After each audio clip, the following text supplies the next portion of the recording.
sen farzandli bo'la olmaysan, moyagingdan urug' chiqmaydi deyishgan. To'g'rimi aka? To'g'ri. Nimalar deyishgan? Qayerlarga borgansiz? Shu Toshkentga kelganman.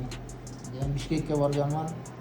Ularda o'sha tesi, shu amaliyotini qilish kerak degan. Keyin men qilmay yurganman. Bu Toshkentdagi Imkon yo'q deyishgan. chiqmasa kerak deyishgan. Aha. Mana harakat qilayotgan spermatozoidlar bor. Mana do'stlar. Ko'ryapsizlarmi? Bemorimiz Qirg'iziston Respublikasi O'sh shahridan kelgan. Bugungi kunda chislamiz 17-yanvar.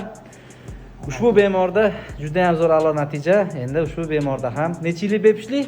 8 yil. 8 yillik bepishlikka barham berildi va Eko X orqali farzandli bo'la oladi inshaalloh. Jamoa mana hamma shu yerda, hamma xursand.